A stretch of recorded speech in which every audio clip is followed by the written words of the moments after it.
সকলকে জানাই আমার একটি ব্লগে অনেক স্বাগত। আজকে বহরমপুর শহরটা আমরা ঘুরে ঘুরে দেখছিলাম। এসেছিলাম প্রথমে টোটোতে, তারপরে হেঁটে হেঁটে এসেছি একটা শপিং মলে। এখানে অনেক সুন্দর সুন্দর জিনিস আছে এখানে, আর বিশেষ করে আমাদেরকে নিয়ে এসেছে আমাদের জামাইবু, দিদি আর নেহা। যেহেতু ওরা ওখানেই বেশি থাকে আর নেহা এই শহরেই পড়াশোনা করে, তাই সমস্ত কিছু জানে এই শহরের ব্যাপারে। তাই আমাদের সকলকে নিয়ে এসছে ঘোরাতে। প্রথমে গিয়েছিলাম একটা মাঠে, সেখানে বেশ কিছুটা সময় গল্প করেছিলাম। তারপরে হাঁটতে হাঁটতে এই শপিং মলটাতে পৌঁছে গেছিলাম। এখানে কিন্তু অনেক সুন্দর সুন্দর জিনিস আছে, আমরা কিন্তু ঘুরে ঘুরে দেখছিলাম।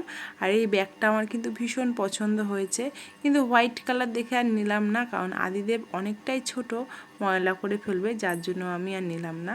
এখানে দেখুন এই ব্যাগটা খুব সুন্দর লাগছিল। আমি কিন্তু শপিং মলে আসতেও ভালোবাসি, জিনিস দেখতেও ভালোবাসি, আবার ভিডিও করতেও ভালোবাসি। সব থেকে আমি ভালোবাসি ভিডিও করতে। শপিং মলের ভিডিওগুলো কিন্তু খুব সুন্দর হয়। আমি নিজেও ঘুরতে ভালোবাসি, তার সাথে সাথে আমি ভিডিও করতেও কিন্তু অনেক ভালোবাসি। মাঝে আমার অনেকটা দিন ভিডিও অফ ছিল, বিশেষ কিছু কারণের জন্য আমি ভিডিও দিতে পারিনি। যারা আমার ভিডিও রোজ দেখেন তাদেরকে আমি সকলকে জানাই অনেক ধন্যবাদ। আপনারা আপনাদের সময় নষ্ট করে আমার ভিডিওটা দেখেন, আমি সত্যি অনেক খুশি হই। তারপরে এখানে আমি দেখছিলাম একটা নাইটি, যেটা আমার কিন্তু ভীষণ চোখে লেগেছে। বারবার আমি দেখছিলাম, ঘুরে ঘুরে দেখছিলাম, কিন্তু নাইটিটার দামটা একটু বেশি ছিল, 500 টাকা ছিল, যার জন্য আর না হলো না। কিন্তু পছন্দ কিন্তু সবার হয়েছিল, আমার দিদিরও হয়েছিল, আমারও হয়েছিল, আর নেহারও হয়েছিল। সবাই সবার মতো ব্যস্ত হয়ে পড়েছে। আমি আবার এসে দেখছিলাম এই নাইটিটা আমার কিন্তু বেশ লেগেছে। তারপরে এই দেখুন আমার দিদিও কিন্তু কেনাকাটা করতে ব্যস্ত। শপিং মলে আসলে আমার কিন্তু একটা জিনিস ভীষণই কাজ করে, চারিদিকে এত জামা কাপড় দেখে আমার কিন্তু মাথাটা পুরো গন্ডগোল হয়ে যায়। কোনটা নেব কোনটা ছেড়ে ভেবেই পাই না, কারণ সবই মনে হয় সুন্দর। আর আমার দিদি বলে তুই দাঁড়িয়ে দাঁড়িয়ে বসে থাক, তোর পছন্দ করতে হবে না। দিদিও কিন্তু কিছুই পছন্দ করতে পারছিল না। এমনি এসছিলাম ঘুরতে, সত্যিই বলছি কেনাকাটা তেমন কিছু ছিল না। তারপরেও মেয়েদের চোখ শুধু শাড়ির দিকে চায়। এই দেখুন এই শাড়িটা কিন্তু আমি পছন্দ করেছিলাম, দামটা হচ্ছে 1900 টাকা। তারপরে শাড়ির জায়গায় আমি শাড়িটা রেখেই দিলাম, কারণ অত টাকা দামের শাড়ি এই সময় এখন নেওয়ার কোনো প্ল্যান নেই। সামনে পুজো আছে, তখন কিন্তু নিতে পারি। শাড়িগুলো কিন্তু খুব সুন্দর সুন্দর ছিল, দিদিও একটা পছন্দ করেছে।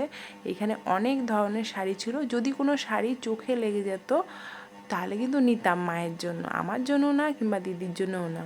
তারপরে একটা শাড়ি এখানে আমি দেখলাম, এত সুন্দর লেগেছে এই শাড়িটা, আমার কিন্তু চোখটা সচ্ছিলই না। আমি কিন্তু শাড়ি কিন্তু খুব একটা পছন্দ করতে পারি না, এই শাড়িটা আমার এত সুন্দর লেগেছে, আমি বারবার উল্টে পাল্টে দেখছিলাম। শাড়িটা যদি 400 থেকে 500 টাকার মধ্যে হতো তাহলে কিন্তু আমি নিয়েই নিতাম, কিন্তু শাড়িটার দাম ছিল 2000 টাকা। যাকগে, আর শাড়িটা আমার নেওয়া হলো না। এখানে অনেক ধরনের কালার আছে, কিন্তু সব থেকে এই কালারটাই সব থেকে সুন্দর ছিল। আমি সবাইকে দেখালাম, সবাই বলছে শাড়িটা খুব সুন্দর, মিষ্টি একটা কালার, যেটা চোখে লাগার মতো, আর পরলে দারুণ লাগবে। দিদি ভেবেছিল উপরে উঠবে আর উপরে শপিং মলগুলো দেখবে, কিন্তু তার আগেই ক্লোজ হয়ে গেছিলো, যার জন্য দিদিকে আবার ঘুরে আসতে হলো। এত হাসির কাণ্ড হলো সত্যি আজকের এই শপিং মলে। আগের ভিডিওটি কিন্তু আমি করতে পারিনি, যে হাসতে হাসতে আমি মরে গেছিলাম। পরে মাথায় আসলো ভিডিওটা করলাম না, তারপরে শেষের দিকে একটু ভিডিওটা করলাম। এই যে দিদি আবার কিন্তু ঘুরে আবার নিচে এসেছে। তারপরে আমরা সবাই মিলে চলে যাচ্ছি বাড়িতে। আর এই যে আমাদের মাকে একবার প্রণাম করে নিলাম, তারপরে সবাই মিলে আমরা চলে যাচ্ছি বাড়ির দিকে। আর হালকা হালকা বৃষ্টি পড়ছিল, বেশ ভালোই লাগছিল, হালকা একটু গরমও ছিল। নীলাব্রকে বললাম দেখ তো একবার বাইরে হাত দিয়ে, খুব একটা বৃষ্টি পড়ছে নাকি। নীলাব্র বললো অল্প অল্প বৃষ্টি পড়ছে। তারপরে আমরা চলে আসলাম এইখানে একটা কেকের দোকানে। না না, কেক খাবো না, এইখানে সবাই মিলে আইসক্রিম খাবো।